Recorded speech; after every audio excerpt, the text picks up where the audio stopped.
Hey, Mary, thank you so much for being here. Hey Matt, I love to come and hang out at TCI always. It's a really special place in my heart. Thank you so much. Now, your full-time gig right now is working with leaders, working with CEOs, working with teams.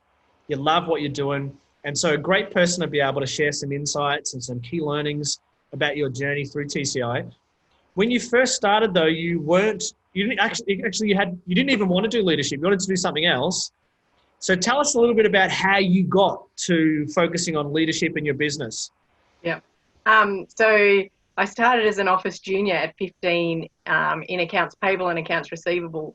I worked really hard. I became a finance manager by 20 and a financial controller by 25. At that point, you would think I would have evolved into a good leader, but I actually hadn't. I'd actually evolved into a horrific leader.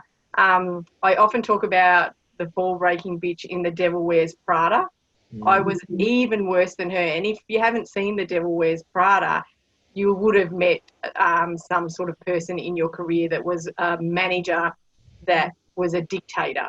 That was me. I told everybody what to do. I actually yelled quite a bit as well because it was efficient. I believed at that point in my career that it was efficient and effective, and it was well before I did any of the disruptive leadership training at the Coaching Institute, which has absolutely changed how I do leadership from within, Yeah. how I lead myself and Yeah. lead others.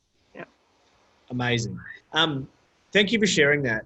And what an interesting insight into how you used to think that you actually thought it was efficient. Because I know that, like, your opinion on it now would have to be that it's the most ineffective thing to do at all to yell at someone. It's the opposite of what we're trying to achieve when it comes to leadership. Yeah. When it comes to your journey of choosing leadership as a niche, how did you get to that point? So I was going through all the training in the Coaching Institute, and I did one of the trainings, which is Ultimate Influence, which is a lot about sales. So I started out, I knew that my gap, I've always been a gap identifier, I knew that my gap was sales. So I started out sales training, and I started out really general life coaching. And it was really tough. I wanted to help absolutely everybody. But you can't do that if you're going to be commercial. You really can't do that. So I struggled for probably the first 3 years of my business. Was a hard push. It was a struggle. And I was thinking, I'm doing all this inner work. I'm doing all this outer work. I'm using systems. I'm using models. Then I thought, where's the money? Yeah. And the answer that came to me was back to hanging out with the people that I had become. So the C-suite space, CEO, CIO, COO, CFO. I knew how to talk their language. I knew a lot of them were stuck in the old version of me.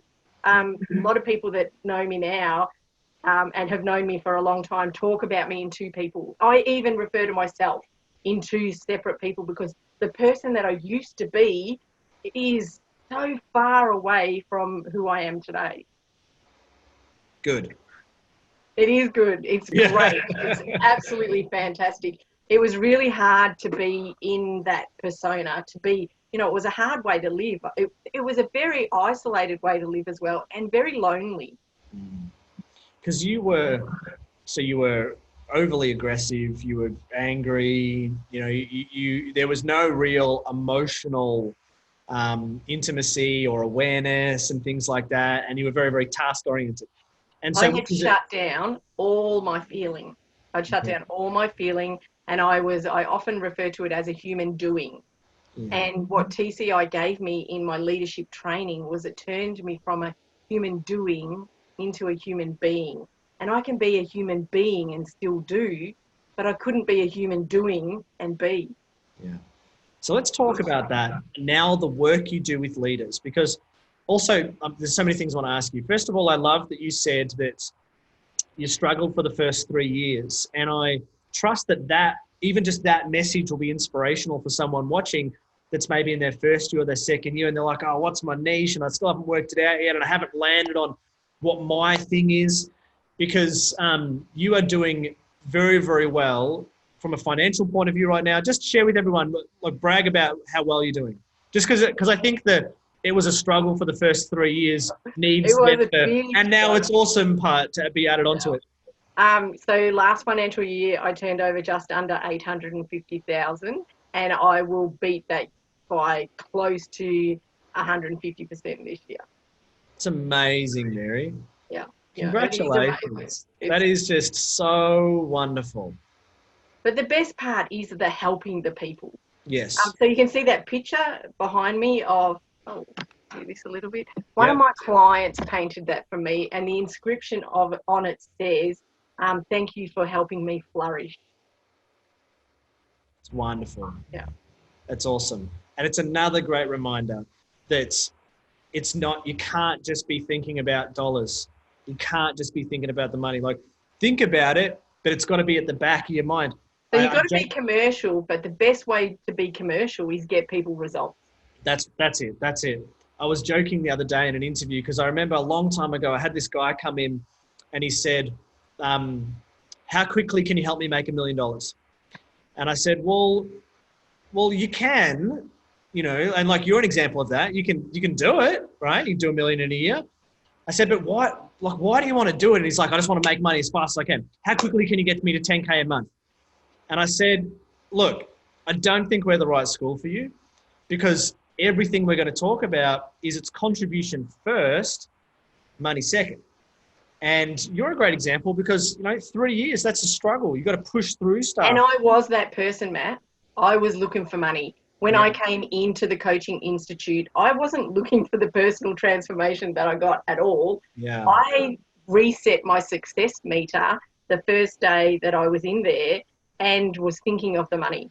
I was definitely thinking that I could possibly make more money in coaching than I made in my finance career. Yeah. Yeah. What would you have? By a lot. I have by a lot, but not because I learned how to make money, because I learned how to do things differently. I learned how to be different. I learned how to think different. I learned how to lead differently. Yeah, which is awesome. So now let's talk about leadership. Let's talk about what you do, because I think that a lot of people think that leadership it's like, oh, that's in the realm of the corporate world, and it's more just about business. And yes, corporate business, but it's about people. Leadership is about people. And if you don't understand people, you don't understand business. So share with us, like, what's your view on disruptive leadership? And because you're actually doing it every single day, how do you approach disruptive leadership in the business with people? So we look at business systems and structures, and we talk a lot about our critical alignment model, which looks at the environment first, the structure, the implementation, and the people. And one of the things that jumps out straight away is more than 80% of businesses in Australia run around in implementation and people, and they're not looking at their vision, mission, and purpose, and they're not looking at their structure. But there's a level even above that, which is the human being, which is the mindset, which is the brain.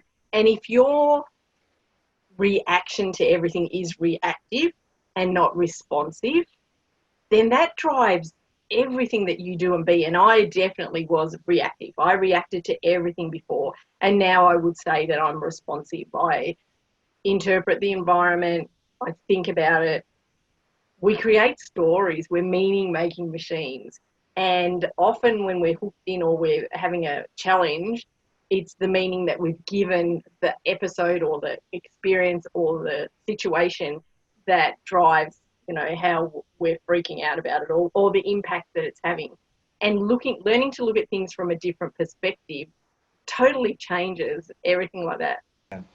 I really want to acknowledge you for going on your own personal journey, because I think that is one of the best things that we can do. Is there's something unique about everyone. And when we come into this place and we think that it's just about the tools or it's just about getting the client or whatever, we miss the personal journey. And for you to live the life that you're living right now, you had to transform yourself through this education. You had to let go of the ideas that didn't work and let go of being right, excuse me, which I know you've spoken about heaps, and instead learn to open up. And you've changed your family, you've changed yourself, you've changed your business.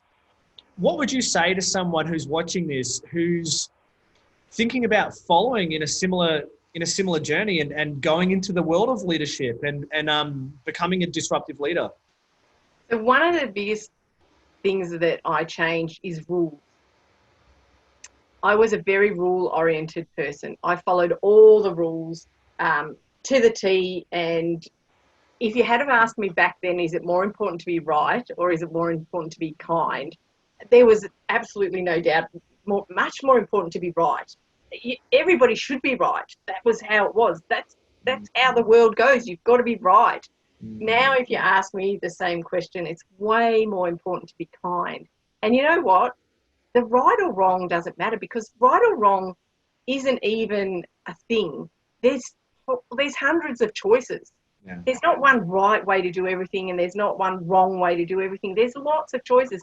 And at times in your life, those choices will change based on your values at the time. And I feel sorry for politicians. You know, everyone bags politicians because they label them all liars. But if you said a statement, so the 5 year ago version of me would be adamant about a particular statement. And the version of me that sits here today is not associated to that at all anymore. So the minute you grow as a person in leadership, if you're a politician, and I work with some politicians, is you're labelled that liar because your value system has changed due to experience. You've become more mature. You've been impacted by external events, and you've changed what you believe about the world and what you want to do and who you're going to be moving forward. But they're always holding you ransom to the 5 year ago version of you. Right. Yeah, it's an interesting insight. Mary, thank you so much for joining us, and congratulations on what you've achieved through your journey. It's always a pleasure to connect with you, and I look forward to your continued success, not just as a leader, but also as a woman, as a mum, as a wife. It's really wonderful to see. Thanks so much, Matt. Thank you. And thanks to the Coaching Institute for allowing me the tools to be able to learn to be differently. You're so welcome. Thank you.